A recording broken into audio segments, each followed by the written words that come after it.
Imagine um homem que viveu cercado por inimigos, dormia em lugares diferentes todas as noites e sobreviveu a mais de 600 tentativas de assassinato. Um homem que enfrentou os Estados Unidos, desafiou o mundo capitalista e, de dentro de uma pequena ilha no Caribe, fez o planeta inteiro tremer. Esse homem era Fidel Castro, o ditador que nunca dormia. O vento quente de Havana carrega lembranças que poucos ousam pronunciar. Nos becos, entre ruínas e bandeiras desbotadas, ainda se sussurra: Fidel não morreu. Ele apenas descansou. Mas quem foi realmente esse homem? Um herói revolucionário? Um tirano genial? Ou um fantasma que dominou Cuba com palavras tão afiadas quanto balas?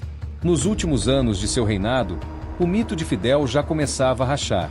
O povo, cansado das promessas, vivia entre a esperança e o medo. Enquanto turistas dançavam salsa nas ruas de Havana Velha, famílias inteiras sobreviviam com cupons de pão e leite, em silêncio absoluto. Mas, por trás das cortinas do poder, o velho comandante lutava contra algo mais implacável que os Estados Unidos: o tempo. No auge de sua juventude, Fidel era o símbolo da revolução. Um advogado carismático, dono de uma voz que hipnotizava multidões. Sua ascensão começou em 1959, quando, ao lado de Che Guevara e de um pequeno grupo de guerrilheiros, derrubou o ditador Fulgêncio Batista. As imagens eram cinematográficas: jovens barbudos, fuzis no ombro, entrando em Havana como libertadores. Mas a história, como sempre, tinha outra face. Logo após assumir o poder, Fidel revelou o que muitos não esperavam: não haveria democracia. O regime se consolidou em torno de sua figura, a imprensa foi silenciada, opositores desapareceram, e o exército passou a obedecer apenas a um nome: o dele. A revolução, que prometia liberdade, se transformava em prisão. Mesmo assim, Castro manteve a imagem de invencível. Em plena Guerra Fria, enquanto o mundo observava com temor a disputa entre Washington e Moscou, Cuba se tornava um tabuleiro geopolítico. E Fidel era o jogador mais ousado.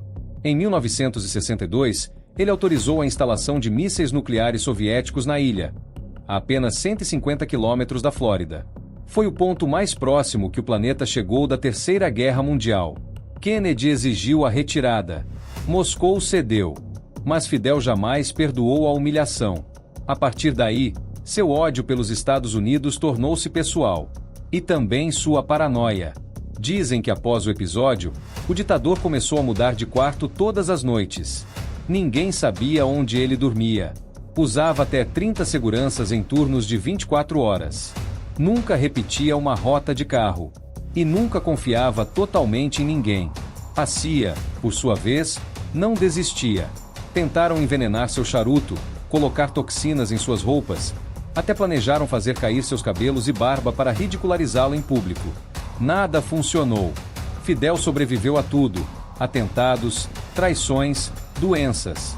E cada nova tentativa frustrada apenas aumentava sua aura de imortalidade.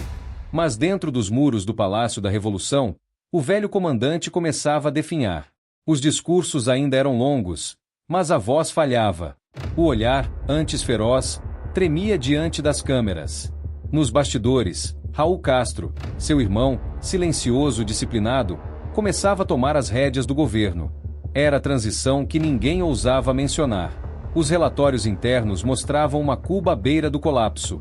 Sem a ajuda da União Soviética, que desmoronara anos antes, o país afundava em miséria. Fidel insistia no discurso anti-imperialista, mas a juventude cubana, silenciosamente, sonhava com Miami. Os anos 2000 trouxeram novas sombras. Fidel, já debilitado, foi internado diversas vezes. Mas a cada aparição pública, o regime forjava a imagem de força. Fotos cuidadosamente controladas, filmagens editadas, sorrisos forçados, tudo para manter a ilusão de que o líder ainda estava no comando. E, de certa forma, estava. Mesmo doente, seu nome bastava para calar ministros e controlar multidões.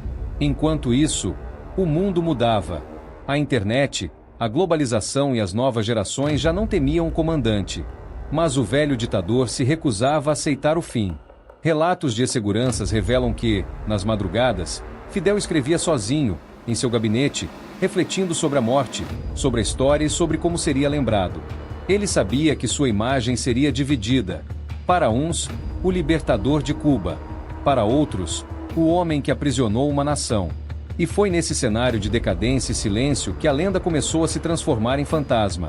Quando a doença finalmente o afastou do poder em 2006, muitos em Havana sentiram um alívio que não ousaram expressar.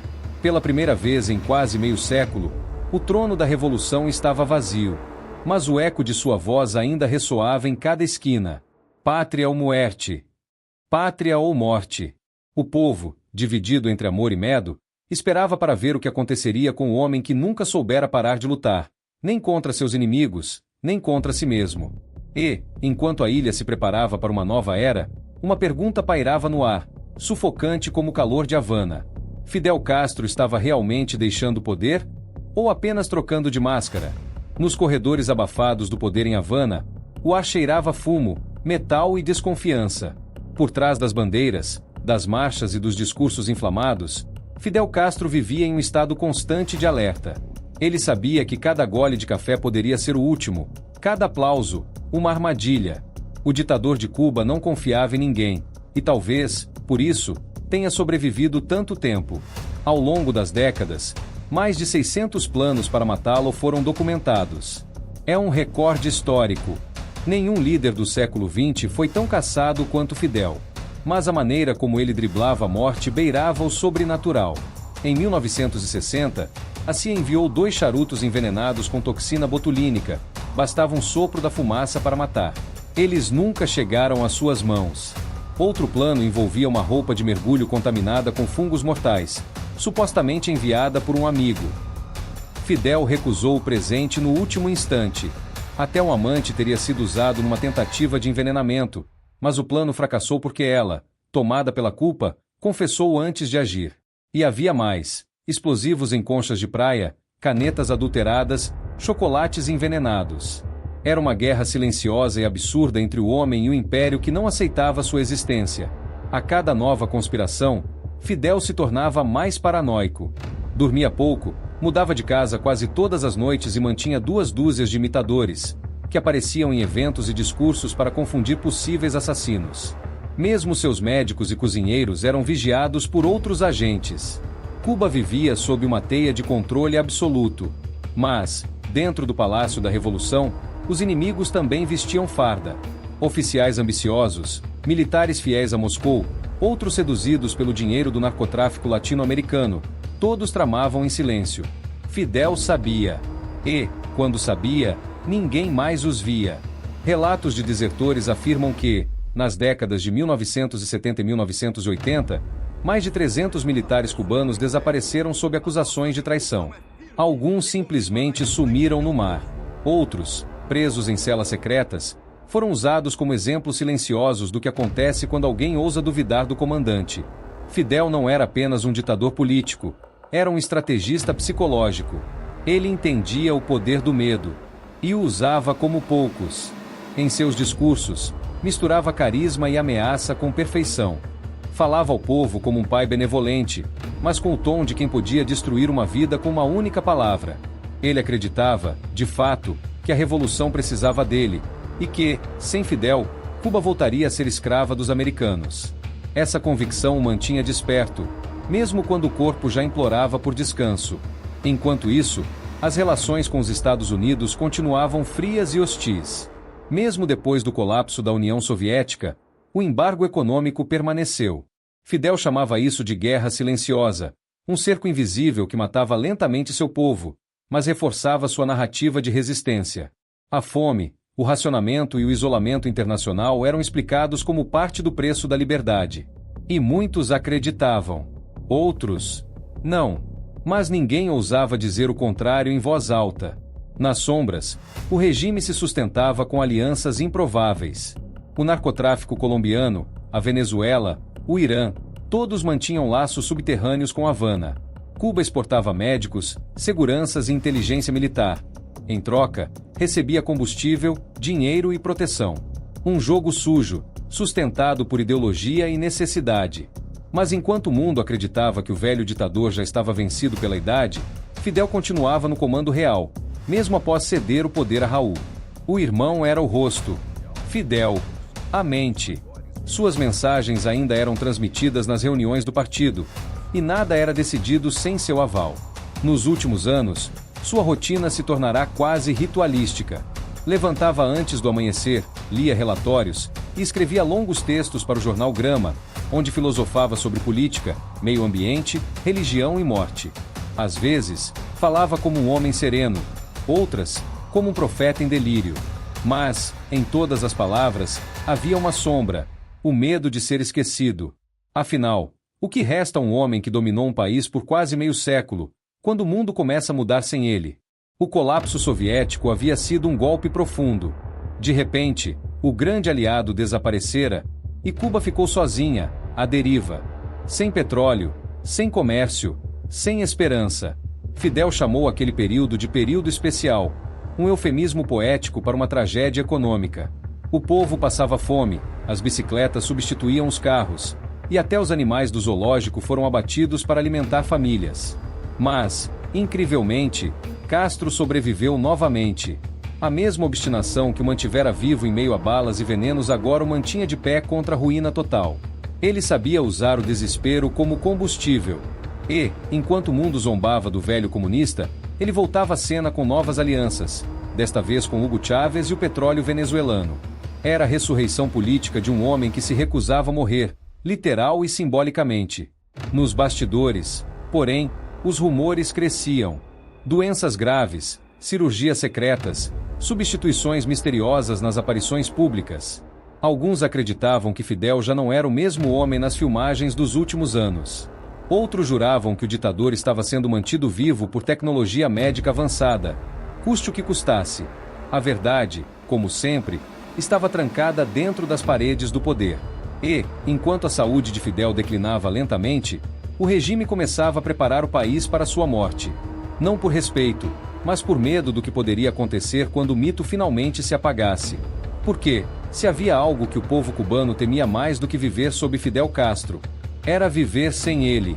O homem que desafiou impérios, sobreviveu a centenas de atentados e comandou uma nação por quase meio século. Agora mal conseguia ficar de pé. As imagens transmitidas pela TV estatal mostravam Fidel envelhecido, de olhar perdido, vestindo o inseparável agasalho esportivo azul, longe do uniforme verde-oliva que simbolizara décadas de poder absoluto. Mas havia algo de estranho naquelas aparições. O sorriso, o tom de voz, o movimento das mãos, tudo parecia ensaiado demais. Era o mesmo homem? Ou apenas a sombra dele? Nos bastidores do governo cubano, ninguém ousava falar abertamente sobre o estado real de saúde do comandante. As informações eram classificadas como segredo de Estado. Relatos de enfermeiros, seguranças e diplomatas exilados sugerem que Fidel sofria de câncer no intestino e várias complicações intestinais graves. Outros afirmavam que ele passará por cirurgias de emergência e que, por longos períodos, esteve inconsciente. Mas o regime precisava manter o mito vivo. Porque, em Cuba, a imagem de Fidel era a cola que mantinha o sistema de pé. Enquanto o corpo enfraquecia, o mito era reforçado. Jornais mostravam artigos assinados por ele, textos longos, cheios de metáforas sobre o futuro, a luta e o socialismo. Mas há quem diga que muitos desses textos não foram escritos por Fidel. Alguns eram obra de redatores do partido, que imitavam seu estilo para manter a ilusão de lucidez. O próprio povo começou a desconfiar. As ruas de Havana sussurravam histórias que se espalhavam como fumaça. Fidel já morreu. Fidel está em coma. Fidel foi substituído por um sósia. Rumores cresciam, mas eram silenciados com rapidez. Apenas o medo mantinha a calma aparente. Os serviços secretos cubanos, o temido Departamento de Segurança do Estado, monitoravam conversas, prisões e até piadas contadas em bares. Falar sobre a saúde do líder era considerado crime contra a revolução. Em 2008, o anúncio oficial veio com frieza calculada. Fidel Castro renuncia oficialmente à presidência de Cuba. Mas, para quem conhecia o regime por dentro, aquilo não era renúncia, era sucessão controlada. Raul Castro assumia o trono, mas o fantasma do irmão ainda ditava as ordens. Nada mudava de fato. Enquanto Raul cuidava da política, Fidel vivia isolado em uma residência militar secreta, cercado por médicos, seguranças e poucos amigos leais. Ali, ele passava os dias entre livros, filmes antigos e visitas ocasionais de aliados históricos. Entre eles, Hugo Chávez, o presidente da Venezuela, que se referia a Fidel como um pai espiritual. Em 2010, quando Chávez adoeceu, começaram as coincidências que intrigam historiadores até hoje. As internações dos dois ocorreram em períodos semelhantes. Suas mortes, também. Alguns teóricos afirmam que Chávez e Fidel compartilhavam o mesmo time médico cubano, e que um tratamento experimental os ligou até o fim.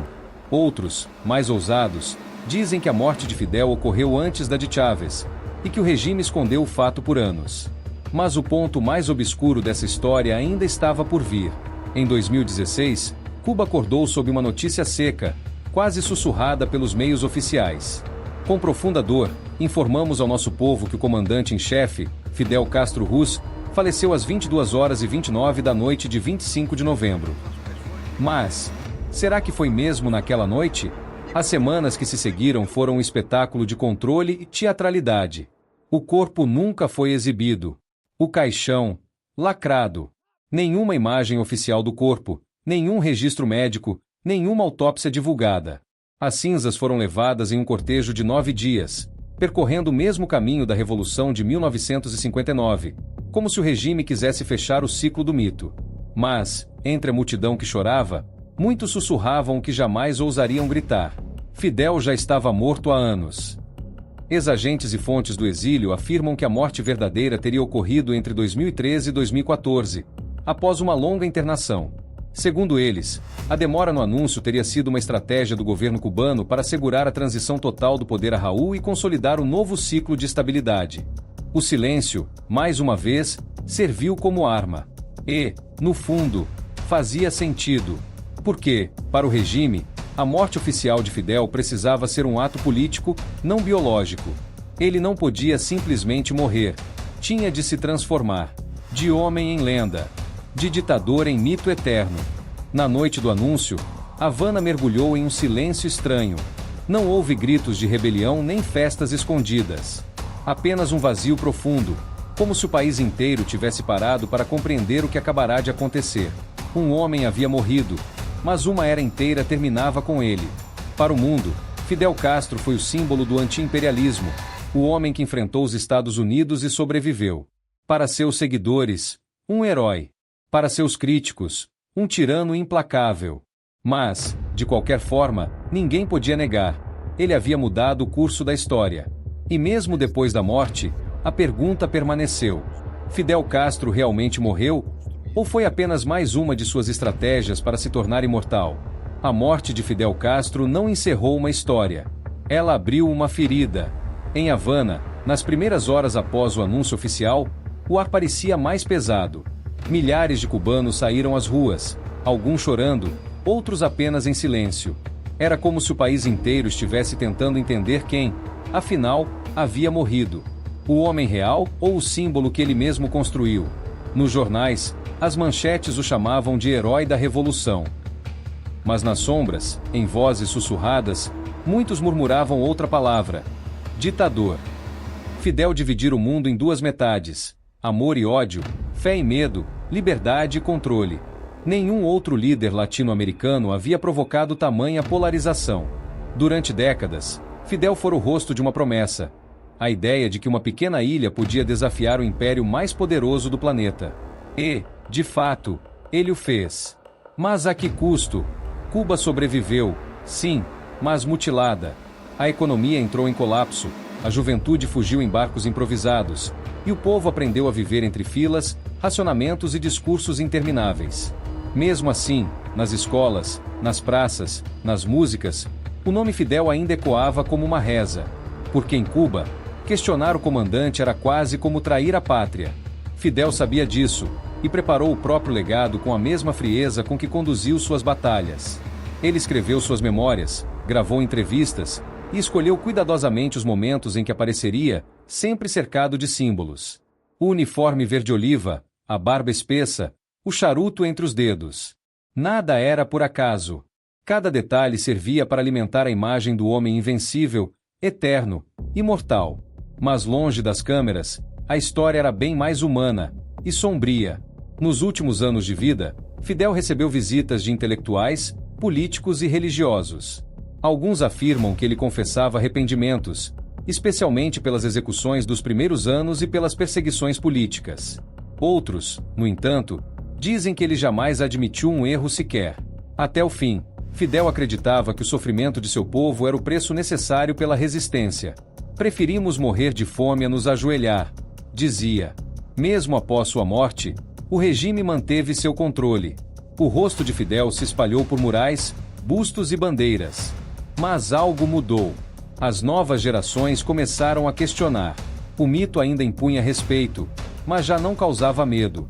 O silêncio das ruas deu lugar a sussurros de descontentamento, e os sussurros se transformaram em vozes. Em 2021, protestos explodiram em várias cidades cubanas, os maiores desde 1959. E entre as palavras de ordem gritadas nas praças, uma se destacou: Libertad. Era o grito que Fidel passou a vida inteira tentando controlar. O grito que, mesmo morto, ele ainda ouvia. Mas o legado de Fidel não se restringiu a Cuba. Seu impacto atravessou oceanos. Inspirou movimentos revolucionários na América Latina, influenciou governos, e se tornou referência para quem via na luta contra os Estados Unidos uma bandeira de resistência. Ao mesmo tempo, suas prisões, censuras e execuções políticas serviram como exemplo do que acontece quando um ideal se torna um culto. O mito de Fidel Castro é, portanto, um espelho da própria humanidade. Uma mistura de coragem e vaidade, fé e medo, luz e sombra. Ele acreditava estar lutando contra a opressão, mas acabou criando uma das ditaduras mais longas do século XX.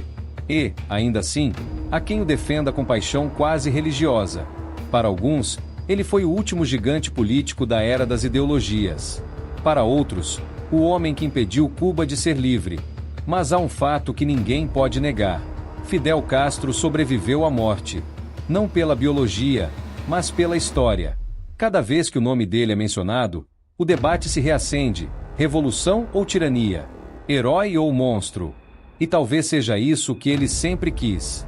Fidel não queria apenas governar. Queria ser eterno. Hoje, seu túmulo em Santiago de Cuba é visitado por milhares de pessoas todos os anos. Alguns deixam flores. Outros apenas olham em silêncio, tentando compreender como um homem sozinho conseguiu mover o destino de uma ilha e desafiar o mundo inteiro. Mas há algo curioso naquele túmulo. Ele não carrega o nome completo. Apenas uma pedra cinza, com a inscrição simples: Fidel. Nenhum sobrenome. Nenhum título. Como se o próprio nome bastasse para contar tudo. E talvez, no fim, fosse exatamente isso que ele desejava. Ser lembrado não como homem, mas como símbolo. Porque os símbolos não envelhecem, não adoecem, não morrem. Assim, o fantasma de Fidel Castro continua vagando entre os muros de Havana, nas ruas cheias de música e saudade.